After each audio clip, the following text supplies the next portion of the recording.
na netola nzambo yo na kwenda na yo yango eleki. Bonjour balingami kati na mokonzi na biso Yesu Kristu, po ete Yesu Kristu nzambe kolo tata na biso azali na bomoi. Ezali ngai frère na yo Baton Kama, ndeko na ngai oyo eza chaîne na yo, chaîne na biso oyo esika tomesana kolia pe kokabola maloba na mokonzi na biso Yesu Kristu. Yesu Kristu akufa te, aza na bomoi tikino lelo. Kokufa nga nazoloba eza lokola ndenge okenda kokunda ba relatif na yo, nde kokufa nga nazoloba ke moto wana nde azalaki likonzi na biso ya famille, lokola ya kufi awa biso tosuki. Me Yesu Kristo nga nazoyebisa yo aza na bomoi tikino lelo, akufa te, aza vivant. Mokolo wana Angelu Gabriel ayebisaki Sœur Maria boye, on l'appellera Emmanuel, ce qui signifie Dieu parmi nous. Jour wana Jésus-Christ au jour de sa chair abandai kolakisa biso kosambela boye, alobi que ton règne vienne sur la terre comme au ciel. Nous comprenons par là le règne de Dieu, c'est Dieu lui-même. Amen. Yango azalaka musika te, azana biso, aza le même hier, aujourd'hui, éternellement.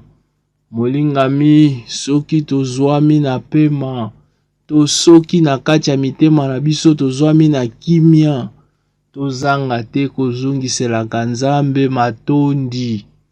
Po ebele susi ezonyonga bango, ebele ba problème ezozinga bango, ebele bazozwa ba problème modele na modele. Soki yo oza na kimia, soki banda tongo tipo kwa motema nefandi kimia, kumisa Nzambe ata na kimia oyo ya pesi yo. Bien-aimé, Yesu Kristo aza na bomoi, akozonga pona kokamata biso. Bongo na pesi merci na bandeko nyonso basabona na chaîne na biso, na ba oyo pe basabone nanu te basabone, tozala ebele po tokabola sango na mokonzi na biso Yesu Kristu. Yambo ya nyonso tika tozongisa matondo liboso na moto apesi biso pema.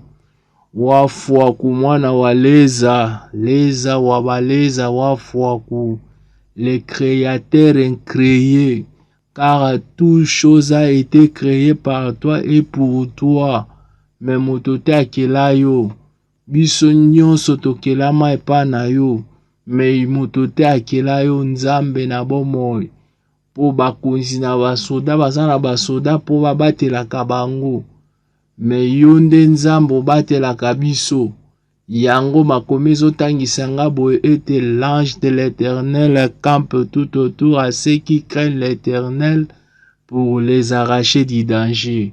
Or l'ange de l'Éternel nde yo Nzambe. Na kombo na mokonzi na biso Yesu Kristu nde tobondele na kondima. Amen. Biongo molingami, tobandaki kokabola ngai na yo thème na biso to pe mama ya thème na biso ezalaki to pe ezali parce que tozokende po totia point virgule tozwa sujet mususu. Tolobaki boye le pourquoi Joseph atikaki elamba na ye epai ya bandeko na ye. Tango bateki Joseph epai ba frère na ye, Joseph falaki asenga ba frère na bi, ba frère na ngai, bosi boteki ngai, bopesanga kasi elamba na ngai nakende nango na Egypte. Mais naomona Joseph azotika elamba na ye pa ba frère na ye. Atiki elamba na ye, Joseph akende ngwana. Alors, po ete tata ya Joseph andimaki Joseph akufi, esengelaki bandeko ya Joseph bakamata elamba oyo Joseph atikaki bazindisa ngo na makila nde bamemela papa na bango Jacob po eservi na témoignage. Tango elamba papa amonaki elamba na makila nde papa andimaki ke ya solo mwana na ngai akufi. Bien-aimé, tolobaki lisusu biso na yo boye ete tango Joseph akomi na Egypte bayebaki Joseph teke aza mwana ya Jacob o aza na bandeko ne kombo na bango ba Ruben. Na Egypte bayebaki Joseph lokola mowumbu. Azalaki na ndako ya Potifar. Bongo mokolo moko mwasi ya Potifar asengaki na Joseph babima na ye. Bongo Joseph akimaki mwasi ya Potifar akangaki Joseph kaka na elamba. Joseph pour la deuxième fois azotika elamba na ye na maboko ya mwasi ya Potifar. To partageaki na yo le pourquoi o Joseph atikaki elamba na ye pa ya mwasi ya Potifar. Potifar oyo azalaki maître na ye. Amen. Jésus-Christ est le même hier, aujourd'hui, éternellement. La gloire, le monde, la puissance de ce monde passera, mais Dieu ne passera jamais. Il est le même hier, aujourd'hui, éternellement. Molingami kati na mokonzi na biso Yesu Kristo. Tolokanaki na oboye ete toko partager na yo lisusu. Tango bamatisi mokonzi na biso Yesu Kristo na ekulusu. Makomi ezotangisa ngai boye ete basoda bakamataki elamba na ye bakati yango na 4 parties na biteni minei. C'est que chaque soda azalaki na eteni moko ya elamba. Nde tolobaki na bolingo na Nzambe ndenge Nzambe akopesa tokabola na yo tokokabola na yo le pourquoi bazotikala na biteni ya bilamba ya Yesu Kristo. Bongo nayebisaki yo lisusu po tosala totia point virgule tokotia point virgule na esika balobi keno bakamataki balobi ke mpona tiniki ya Yesu Kristo. Mpona tiniki esengi babeta nde zeke bazoluka nde ganya. Seke na bilamba moto nyonso azwi ne bilamba. Mais sikoyo ntango ekomi likambo ya tiniki bakataka yango te bakabolaka yango te. Tiniki ezoluka nde nani akozala vainqueur likolo ya tiniki comme ça yazwa tiniki. Amen. Bongo molingami sikoyo tolingi tokabola na yo le pourquoi Joseph atika elamba te nazolula lobi boy.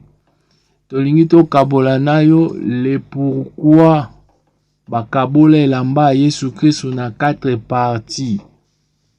Nde thème tolingi tokabola na yo sikoyo.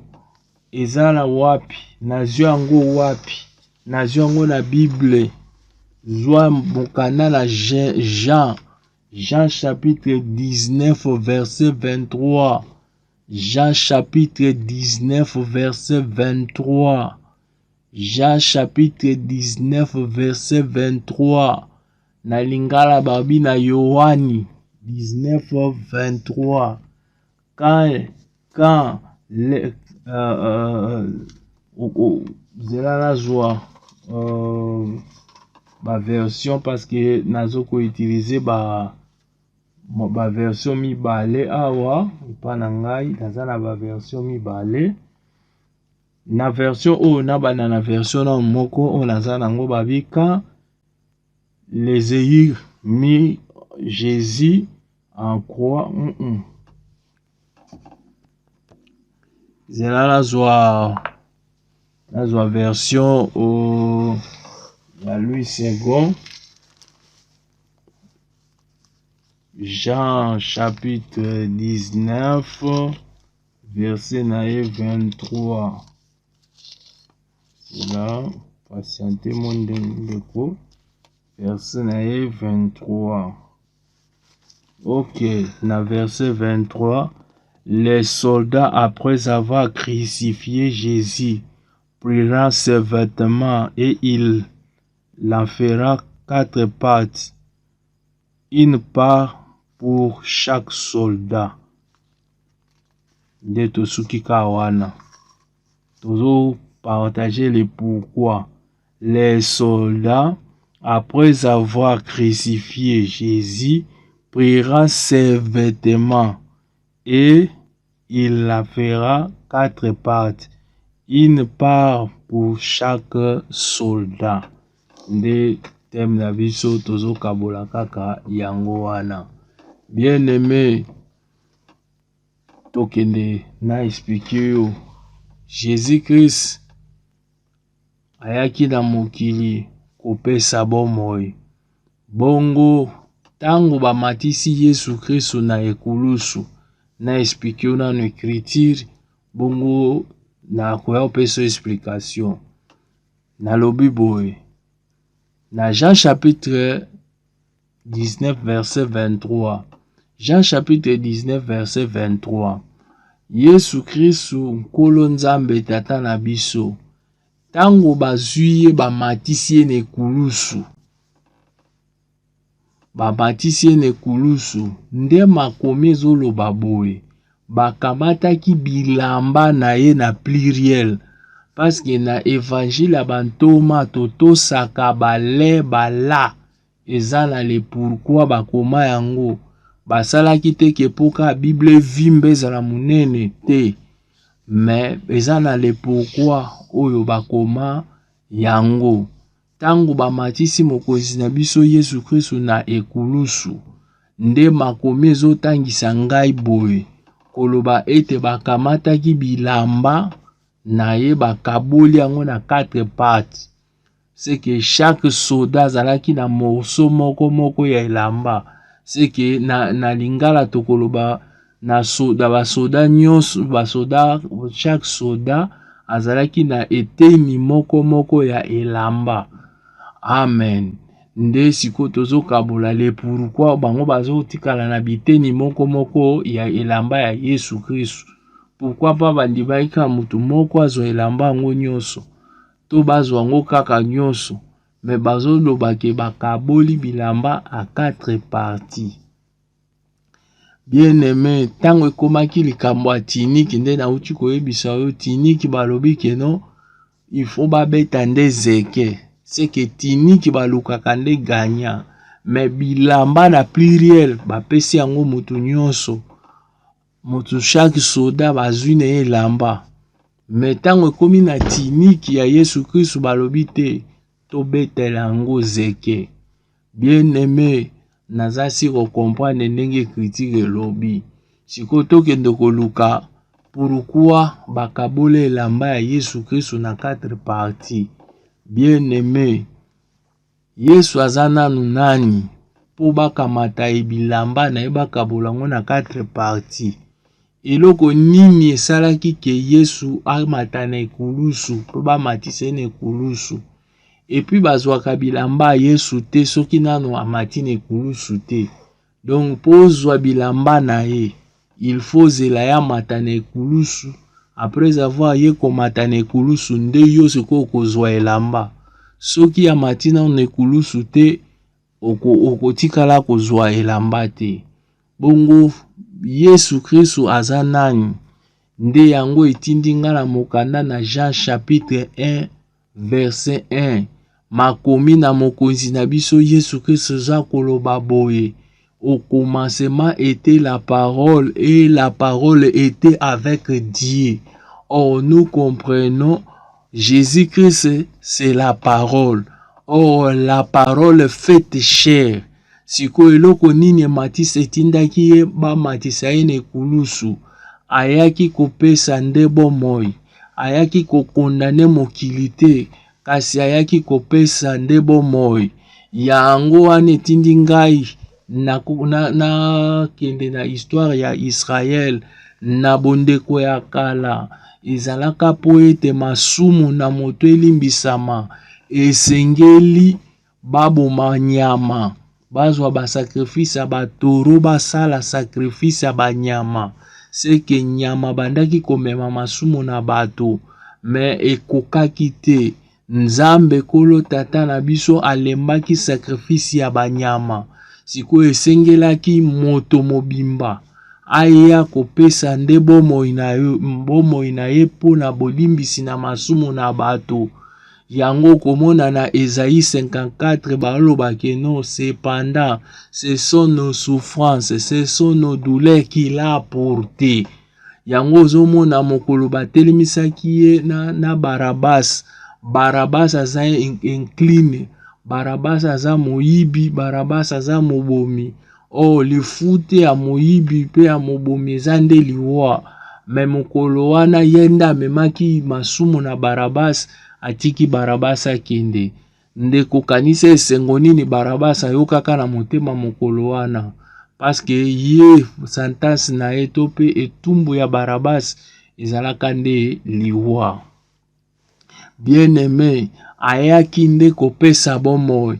Yango na yebisi oke Dieu fait chair, c'est que créateur incréé. Ami kotisi na créature oyo ye moko asala aye kokufa na ekulusu. C'est que soki amataki na ekulusu po na masumu na bato. Yango wana mokolo Jean-Baptiste amonaki mokonzi Yesu Kristo, alobaka ya monaka e prophète te, ya monaka e nzambe te, mais ya lobaka boye, voici l'agneau de Dieu qui ôte les péchés. Nous comprenons raison Jésus amatelaki na ekulusu ezalaki po ete alongola masumu na bato. Po bato masumu yango ekuta wapi po Jésus alongola yango? Nde cela etindi nga na jardin d'Eden. Na jardin d'Eden, tata na biso to na mama na biso Adamu bakweyaki na lisumu. Tango bango bakweyaki na lisumu, epesaki Nzambe kanda, Nzambe abenganaki na bango na jardin. Sikoyo esengelaki moto moko azonga, asopa makila na ye, afuta nyongo ya masumu ya sala te, po ete azongisa bondeko na biso na Nzambe. Amen. Yango nalobaka na yo boye, peu importe couleur ya maki ya nzoto yo oyo ozaleli, biso nyonso tobima na tata moko na mama moko. Peu importe modele ya nzoto na yo oyo ozaleli, touta na tata moko na mama moko. Prevane biso nyonso tozakaka na couleur ya makila moko. Moto moko te na samo ya za na makila ya vert to ya jaune to ya couleur nini. Biso nyonso tobima na couleur moko. Biso nyonso tozaka na couleur ya makila moko. Alors touta pa tata moko, touta pa mama moko. Soki ezalaka ndenge wana te, mbele tomonaka bato tango bakufaka to mindele tango bakufaka, balingaki babando kunda bango na mapata. Wana tolingaki tondima. Mais mokolo moko, après avoir papa na biso Adam kokweya na lisumu, Nzambe ayebisaki Adam boye, tu es poussière, tu retourneras dans la poussière là où tu étais tiré. C'est que l'homme a été tiré de la poussière. Lokola azalaki l'homme tiré de la poussière, yango akweyaki na lisumu.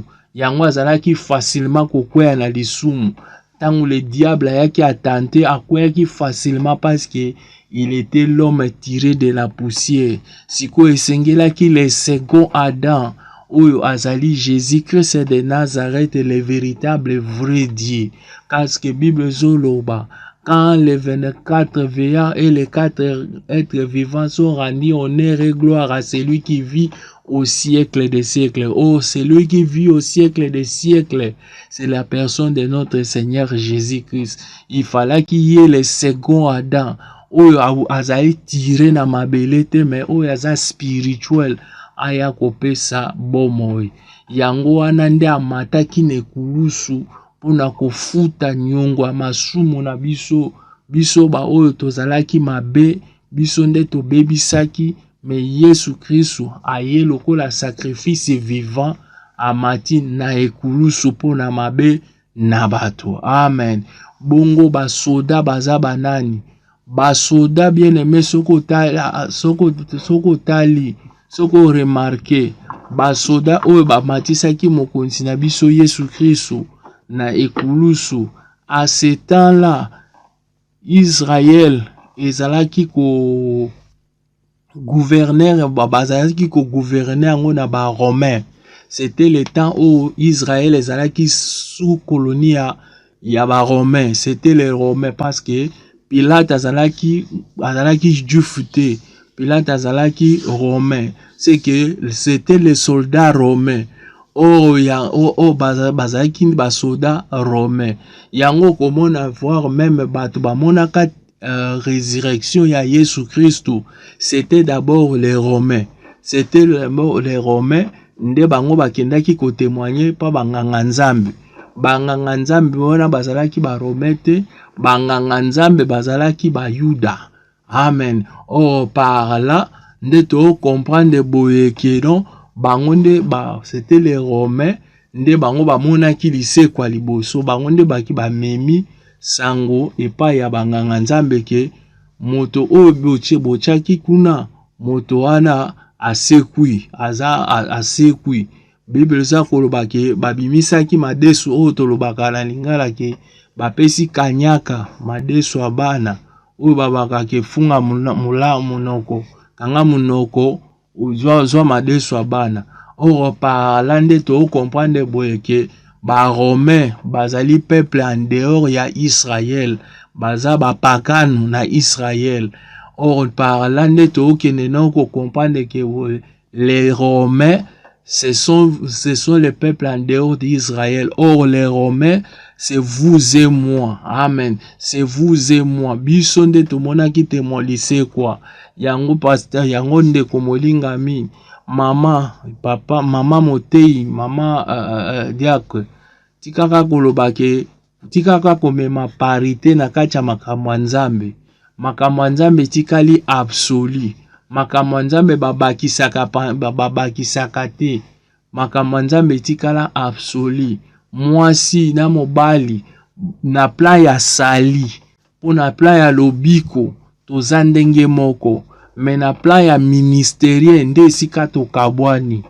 Ozomona po tango Judas Iscariot ami diembi kaka singa batikalaka 11 ifalaki bazwa kaka Maria oyo azalaki mama Yesu kanta la chair bazwa bati bakisa ya koma 12.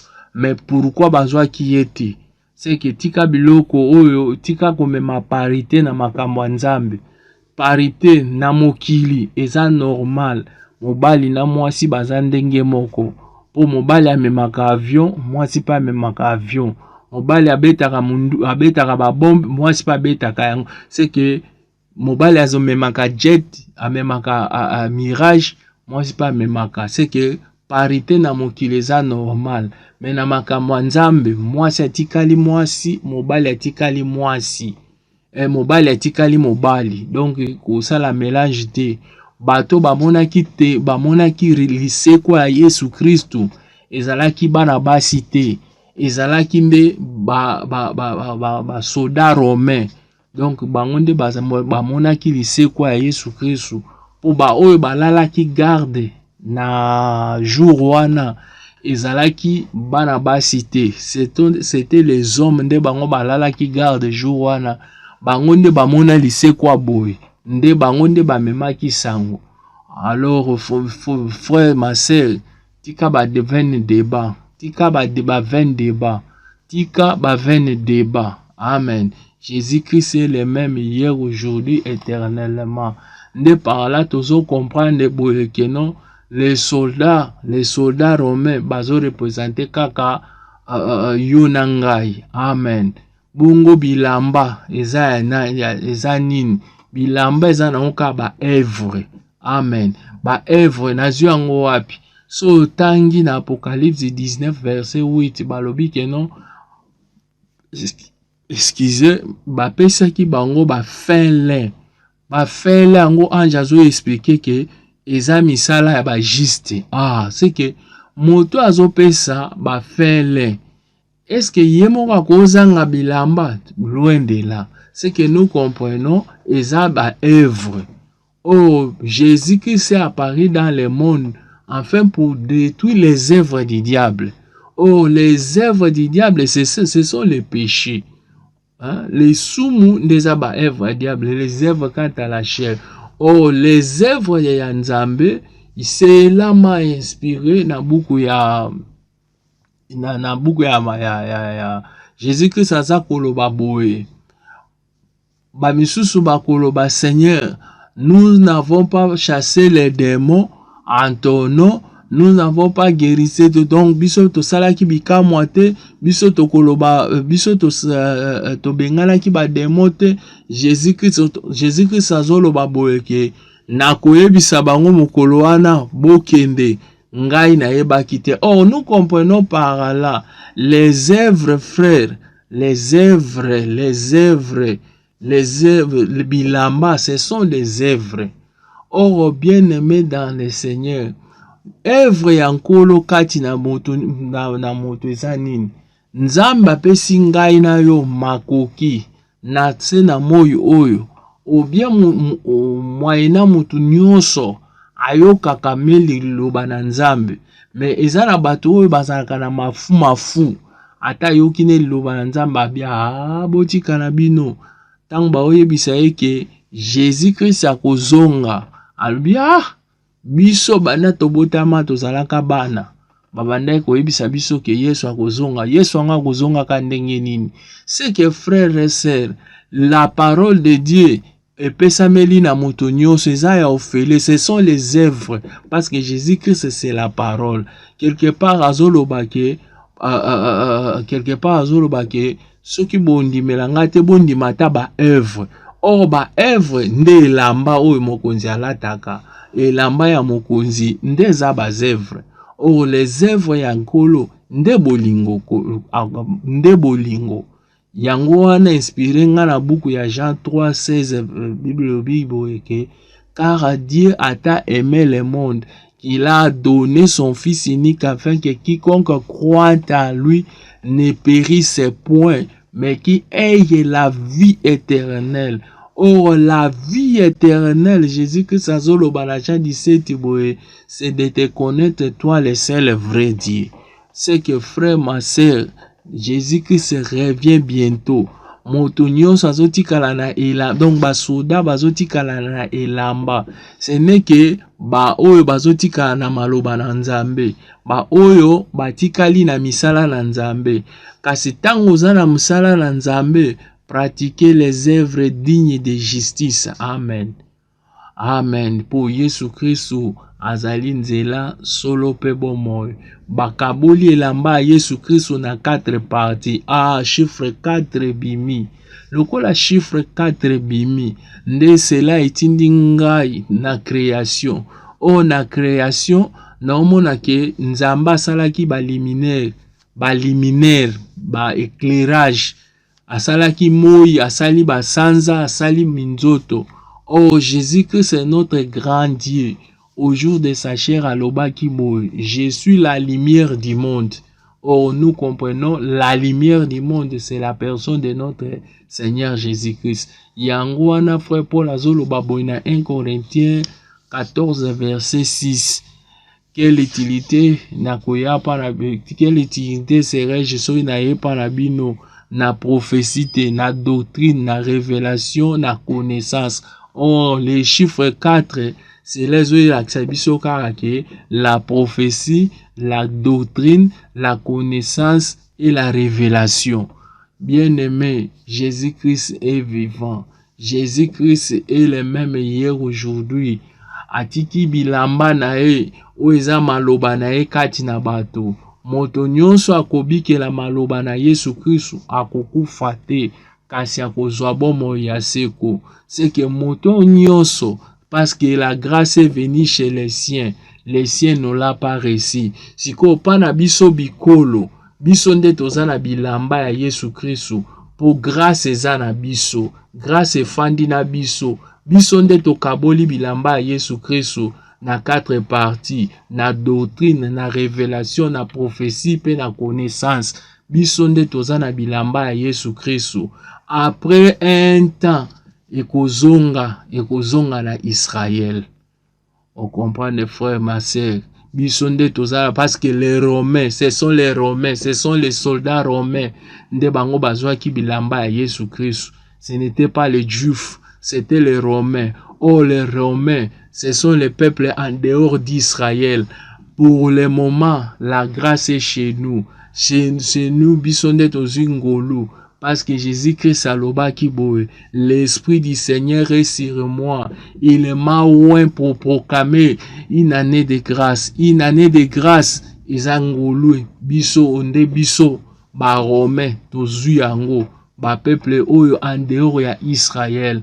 Yango komona mokolo wana Petelo tangwa akendaki epai ya Corneille.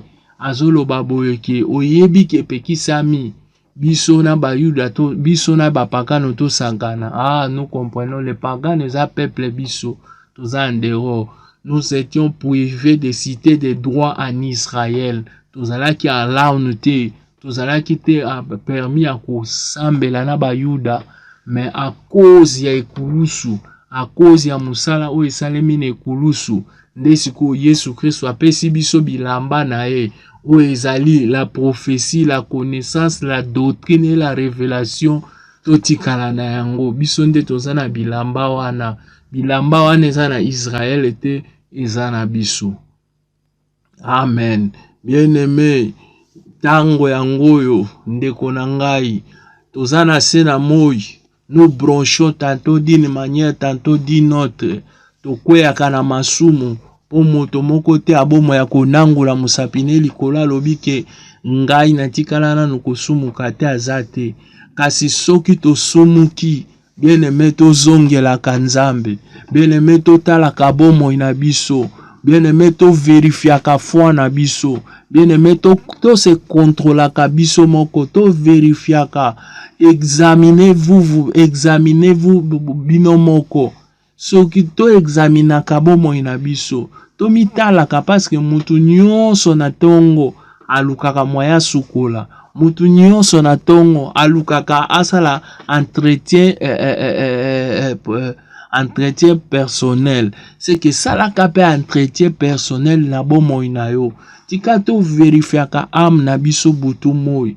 Po mokolo Yesu Christ akozonga, bien-aimé, to apparaître, to kende na ye. Mokile koleka, nkembo na mokile koleka, bapasi na mokile koleka, gloire na monde koleka, mais Nzambe na bomoya koleka kate, Nzamba atikala libela na libela. Bien-aimé, Jésus-Christ est le même, amataki nekulusu, pona masumu na yo na ngai, pona ko réconcilier biso na Nzambe.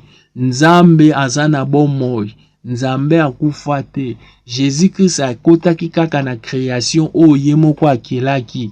Ya ye apesi bomoi, apesi biso bomoi. Na moto nyonso akobika akondimela ye akokufa te, kasi akozwa bomoi ya seko. Yango Bible yango ezoloba ke celui qui croira, qui sera baptisé sera sauvé. Amen. Bien-aimé, Jésus-Christ est le même hier, aujourd'hui, éternellement.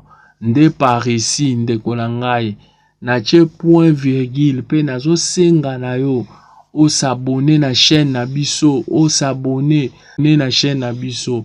Bongo soki ozana motuna ya kotuna apopo ya mateya, nga na ebisaka yo, sala comment na yo, commentaire na yo, tika commentaire na yo, tika motuna yo, motuna na yo, toko répondre yo na bolingo nekulusu. Merci nde par là nazo yebisa yo, toko continuer kukabola le pourquoi. Donc babi ke non na tiniki ya Yesu Christ babetaki zeke. Zeke o ba obeta po basala nango nini? Pourquoi ba osala tirage au sort pour mutazwa tiniki? Donc le pourquoi ba osala tirage au sort pour bazwa mutazwa tiniki. Merci ndeko na ngai par ici. Nde na tche point virgule nde tokuta na yo na video oyo koya. Bye bye.